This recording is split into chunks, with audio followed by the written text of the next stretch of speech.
Hey guys, Timmy with TVG Automotive Specialties, here to talk today about communication. And no, not that kind of communication.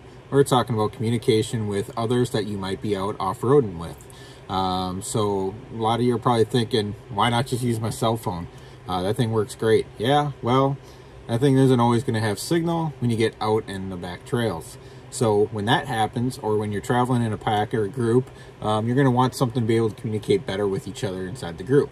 In my particular vehicle, I use two different options. I have this Uniden CB unit, which I am replacing today with a Cobra unit. Why am I replacing it? Well, Uniden just didn't hold up the way I was hoping it to. It was a good price point. It got me started. It got me going with everything. But at the end of the day, it just didn't hold up. So we're going to upgrade to our Cobra part here, and we're hoping we're going to get a little bit better results. A little bit heavier duty unit should give us a little thing. Also, I noticed there's sound on this because when you use these all-in-one inclusive CB walkie-talkie mics, basically speaker, everything's built inside of here. I couldn't hear it very good while traveling down the trail. So what I wanted to do is add a speaker. So we'll be upgrading and adding a speaker so we have better sound inside of our vehicle. Another way to communicate while you're on the trail is regular two-way radio. Two-way radio is great. It doesn't have a lot of range, but with the CBs you can get better range. The third option is ham radio. Ham radio I'll be probably upgrading to down the road, but remember, with ham radio you do need to have a license to operate. In an emergency situation you could probably get away with a few things, but honestly, ham radio, that group, they take that business very seriously, and you want to make sure you follow the rules that are set up for ham radio. Now, which one is the best out of the three? I started with one of these, and it's still old reliable because everybody has access to these. They're very inexpensive to get. Midland makes a great brand. They also make one you can hardwire into the vehicle. I chose to go with the wireless. I bought a set, so I always have two of them with me when I travel. That way, if I do have someone I'm traveling with, I can hand them the other one, which worked out great when my CB failed. We had a backup plan. So it's really good, especially when you have spotters or you need someone to quick spot you. They can take the handheld radio out with them. Now with the CB, I like the CB because of the range. Now keep in mind, buying the unit alone isn't enough. You also have to take into consideration the type of antenna you're using and where you're going to be using it. Radio frequency, CB frequency, all these type of frequencies work with line of sight. Now think about that. Line of sight means from point A to point B, if there's no interference, you're going to have the longest signal possible. You'll get great range. But what's going to happen as soon as those trees and the mountains and cliffs and all sorts of stuff get in your way, that is going to disrupt that line of sight. So you want to make sure you get yourself a really good antenna, and also keep in mind some antennas do need to be tuned. So you want to make sure that if you do have a tunable antenna, that you buy the proper tuner or have it tuned at a shop so that you have the best possible range out of that.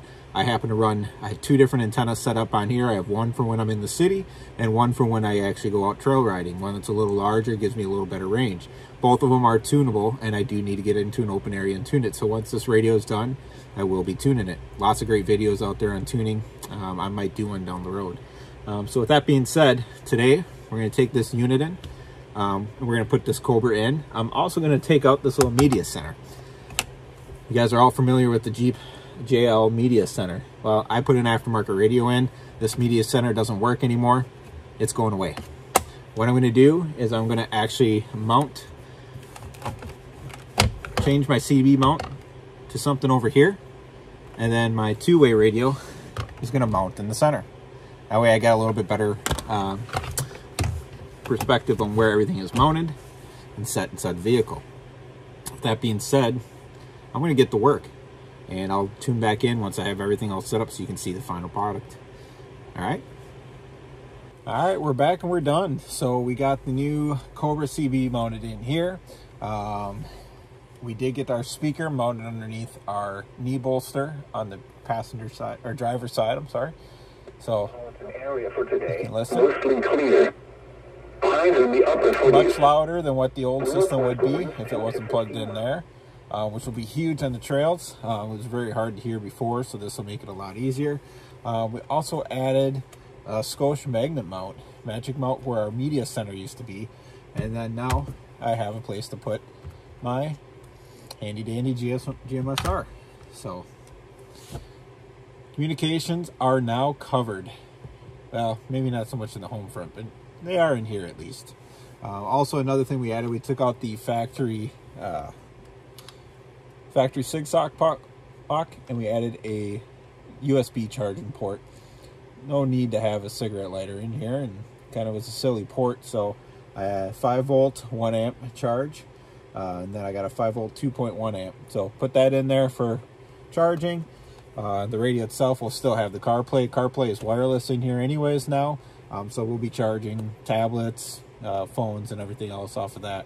So with that being said, we are all done in here for today, and communications are now covered. Catch you next time.